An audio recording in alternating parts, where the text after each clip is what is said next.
So this tropical wave you see coming off the West African coast at this time has a higher possibility of developing into Tropical Storm Emily as it approaches the Caribbean. Right now, taking a look at the overall composition of this tropical wave, we do see that not much is going on. The thunder showers are very scattered and the convective activity overall is over a very large area. So of course there is enough convection going around one very powerful center of circulation for the wind speed to increase and for this to have any chance as of right now to develop into a tropical storm. However, if we were to take a look just to the east of this area of convective activity, we do see that there's even more moisture that's expected to converge with this area, and that's when we should see the risk enhanced for tropical cyclone development in the Caribbean. So that's something to keep in mind. In terms of what the latest run of the GFS model is stating at this time, we do see that the GFS model is very similar to what it was stating yesterday, where it wants to take a track further southward and wants to take a relatively strong tropical wave, but not necessarily very strong to the point where we could consider this a tropical storm. We do see that the pressure will drop down to around 1,012 millibars as it approaches the Caribbean, but eventually the dry air just becomes a little bit too much for this tropical wave to handle, and in fact the wind shear will only increase as the storm were to head a little bit further westward. But for the main development region, the amount of wind shear should be very light, which is why the National Hurricane Center is now predicting that there's at least the possibility we could see Tropical Storm Emily out of this, and I definitely wouldn't rule it out either. The wind shear is very light. Let me show you guys that right now. So here's the wind shear forecast, and we do see right over the main development region there isn't much wind shear. We're only seeing upper level winds covering right around 10 to 15 knots, which is considered a light amount of wind shear, and that certainly could raise the concern that this could develop into a tropical storm with wind shear this light. However, this wind shear is expected to increase beyond the 7-day mark, so that certainly will diminish its chances from developing, I'll say, in the more long-term future, which would certainly be good news. So in general, I do believe that if this were to develop into a tropical storm, it should do it relatively early before it encounters this stronger wind shear towards the western Atlantic. So it should occur anywhere in this area once it's pretty much right at the Caribbean islands doorstep. That's when I do believe that's the best possibility of tropical storm development, but it's definitely far from guaranteed, and in fact I'll say it's a little less likely thanks to the amount of dry air that the computer models are forecasting at this time.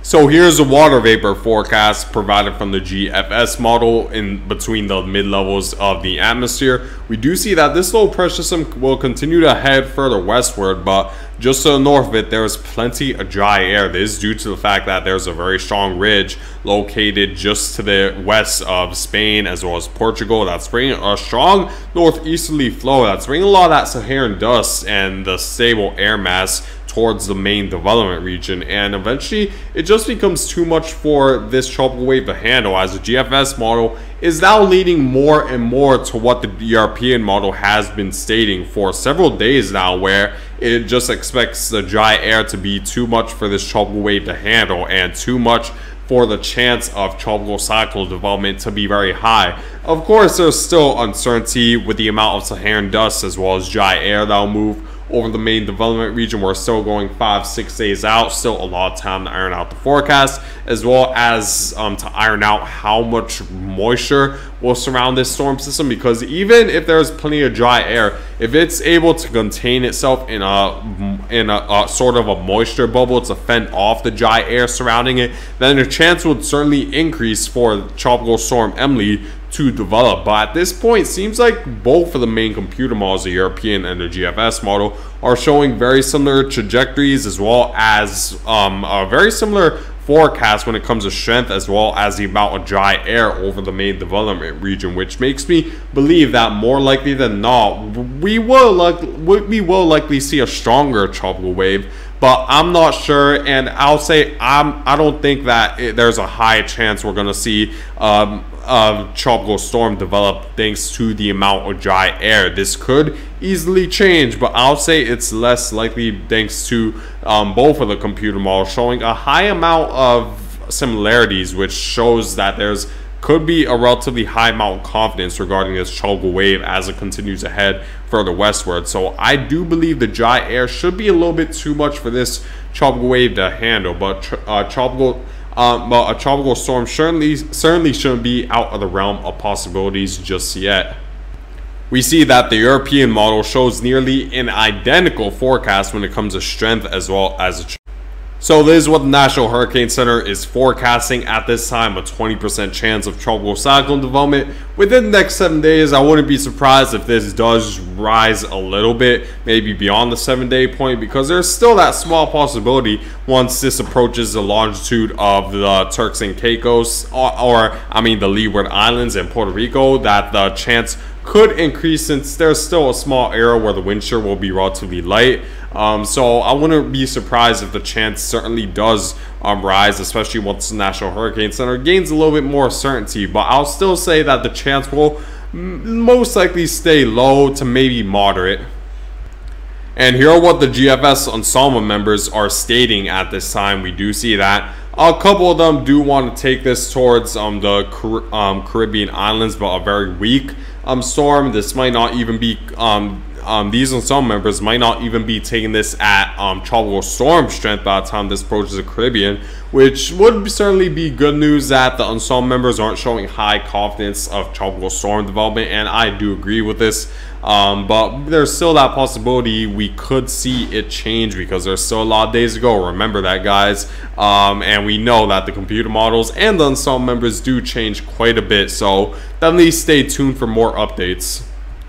And here's what the European Ensemble member is stating at this time. We do see that many of them do take it just below tropical storm status, but we still do see a decent amount of them taking it towards a stronger tropical storm, and takes a slight turn to the north towards the Caribbean islands, which would definitely be more concerning. But it seems like the further northward this storm will go, the more likely it'll be a little bit stronger, since it'll avoid the strong wind shear that would move over the southern Caribbean as well as the Gulf of Mexico. So we're gonna need to see if the Ensemble members continue this trend, but I'll still say the most likely scenario as of today is that this will move further southward, so the Leeward Islands, and you definitely need to be aware of an enhanced risk of rainfall as we approach the midweek, and maybe gusty winds as well. The amount of Saharan dust that moves over the Atlantic will be key in determining if this storm will have a good possibility of strengthening or not. And we do see that there's going to be plenty of Saharan dust right over the Caribbean islands, which will definitely be a major inhibitor as the tropical wave were to move further westward. And we see that continue even just to the east of this tropical wave, where we do see a decent amount of Saharan dust right over this storm system. It might not be as concentrated enough to completely diminish its chance of developing, but it certainly will play a big role at least, and I do believe that it'll be enough to suppress it from maybe developing into a tropical storm. But of course it's a little bit more difficult to forecast where the Saharan dust will go, so make sure to pay close attention to this over the next several days.